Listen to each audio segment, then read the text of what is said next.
I admit na bigla ako. Malaking desisyon ang ginawa mo, Chairman. Ang sabi nga, hindi pwede sa isang bundok ang dalawang tigre. Ako ang matandang tigre. Kaya ako na ang nagpasyang bumaba sa pwesto. Pero sa politika, hindi sapat na nasa batang henerasyon ka lang para manungkulan. Chairman, malaki maitutulog mo para ma-inspire mo mga bata. Napakayaman ang karanasan mo sa paglilingkod sa pamahalaan. Yan din ang gusto kong maging papel, Mr. President. Tingin ko ang huling magagawa ko para makatulong sa bansa ay to educate the young leaders upang i-dedicate nila ang sarili sa kinabukasan ng ating bansa. Napakagandang layunin yan. It's almost dinner. Samahan mo akong kumain ng beef soup. Yung paborito ninyo.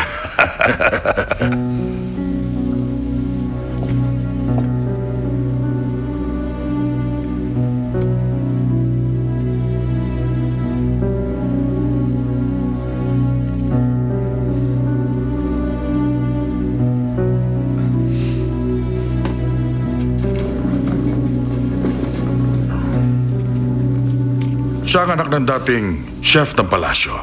Masipag na bata ito. Gusto niya ma-master recipe ng tatay niya. Paminsan-minsan, I call him to cook for me. Kilala ko po siya. Kumusta, prosecutor, ha? Inimbestigahan niya ako dati sa opisina nila. Long time no see.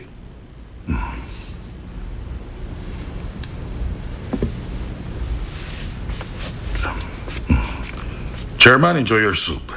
Salamat.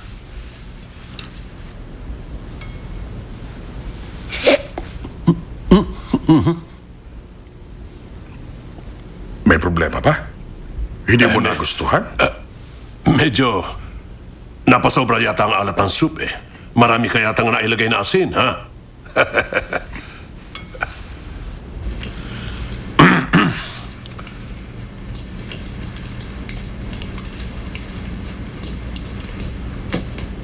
Ano yung ginawa mo sa akin kanina, ha? Anong palagay mo sa recipe ni tatay? Hindi ba sinabi mo, maalat ang beef broth kanina? Mas maalat ba ang lasa ng ginawa ko kaysa sa luha ni tatay nung nagmakaawa siya sa'yo? Nung humingi siya ng tulong at nung mamatay siya? Anong mas maalat, Chairman? Sandali. Alam mo, wala akong anumang kinalaman sa pagkamatay ng iyong ama. At huwag mo akong inaakusahan. Chairman Lee, hindi pa dapat kayo nagretiro sa pwesto. Dahil hindi pa tayo tapos. Oh.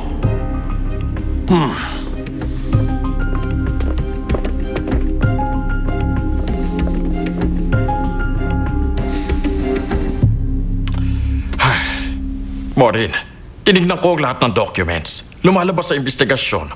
Totoo na hindi nga si Chairman Lee, kundi mga kamag-anak niya may-ari ng lupa sa reclamation. Nasisigurado niyo ba talagang hindi si Chairman Lee yun? Ay nako, talagang hindi. Pero sigurado ko nakilala mo yung isang may-ari. Taga-Heritage Club daw si Madam Min.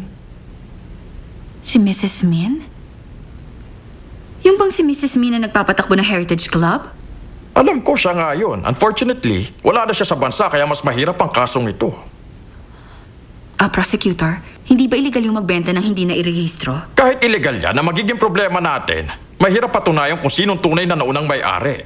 At yung primary suspect mo, wala na sa bansa. Ay, walang kasiguruhan ng prosesong yan. Madami pa mga diplomatic protocols ang dadaanan natin bago pa makakbang ng bahagya. Masalimuot. Kung ganun po ang tingin ninyo, nagtitiwala ako sa inyo. In that case, magiging mahirap na nga talaga. Yes, Congressman Kang. Itinigil ko na ang investigation, Congressman. Kahit ituloy namin, mahihirapan na rin talaga kami. Tama ang ginawa niyo, Director. Pero tama bang hayaan natin ang cover-up sa isyong yan? Hayaan muna natin ganyan.